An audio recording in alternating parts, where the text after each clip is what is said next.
ઓમ શાંતિ। આજે આપણે પરમાત્માની યાદમાં ભાજી બનાવવાની છે। તો મેં કોબી લીધી છે, દૂધી લીધી છે, ફ્લાવર લીધું છે ને બટેટું લીધું છે। તો આ બધું આપણે સુધારી લેવાનું છે। જો આ બધું મેં સુધારી લીધું છે। હવે મેં 2 નંગ ટમેટા લીધા હતા, એ પણ મેં સુધારી લીધા છે। હવે એને આપણે લોટામાં લઈ અને ગ્રેવી કરી નાખવાની છે। એની બ્લેન્ડર ફેરવીને આ રીતે લઈ લીધું છે મેં। હવે આને ગ્રેવી કરી લઈશું। આની ગ્રેવી થાય ત્યાં સુધી આને આપણે શાકભાજીને બાફવા મૂકી દઈશું। 2 પાણીએ આપણે ધોઈ અને પછી આપણે કુકરમાં બાફવા મૂકી દઈશું અને બાફવામાં આપણે મીઠું પણ નાખવાનું છે। જો મેં આમાં 1 ગ્લાસ પાણી મૂકી, જો આપણે શાક સુધારીને 2-3 પાણીએ ધોઈ અને આપણે બાફવા મૂકી દીધું છે। 1 ચમચી અંદર મીઠું નાખ્યું છે, 1 ગ્લાસ પાણી નાખ્યું છે। હવે આને આપણે 4 સીટી કરી લઈશું। જો આપણે આ ભાજીનો વઘાર કરી લઈશું। તો આપણે વઘાર કરવા માટે તેલ મેં મૂકી દીધું છે 3 પાવડા જેવું।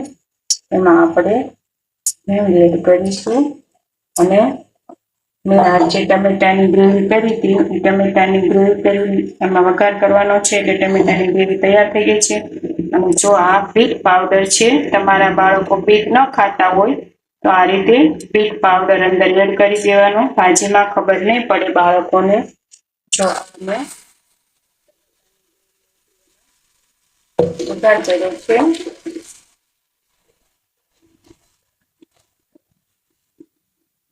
હવે આપણે એમાં મીઠું નાખીશું સ્વાદ પ્રમાણે, કારણ કે બાફવામાં આપણે નાખેલું છે એટલે આ ગ્રેવી પ્રમાણે જ નાખવાનું છે।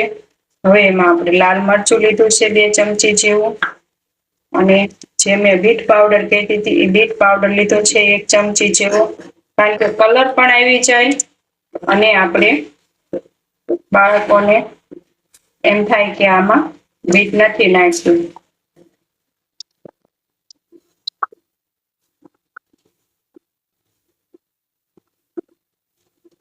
જો દેખાય છે મિત્રો એકદમ લાલ, બાળકોને ખબર પણ નહીં પડે કે મારા મમ્મીએ આમાં બીટ નાખ્યું છે।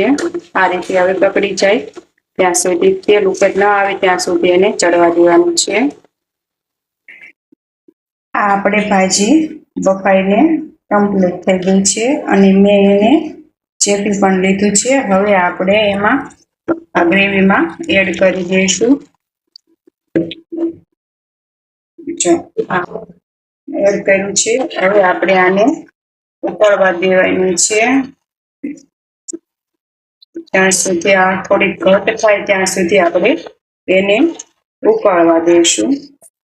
જો અમે ધાણા એડ કરી દીધા છે, આપણી ભાજી તૈયાર થઈ ગઈ છે, તેલ ઉકળાઈ ગયું છે। હવે આપણે એમાં બાદશાહ મસાલો નાખીશું, થોડોક જ નાખવાનો છે, 1 ચમચી જેવો નાખશું। મેં 1/2 ચમચી જેવો નાખ્યો છે આ બાદશાહ મસાલો। આ રીતે આપણે ભાજી તૈયાર થઈ ગઈ છે।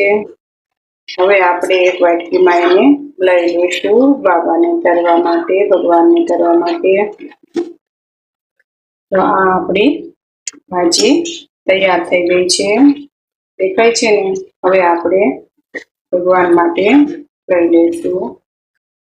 મિત્રો આપણી આ ભાજી તૈયાર થઈ ગઈ છે, હવે આપણે ભગવાનને ધરી દઈશું।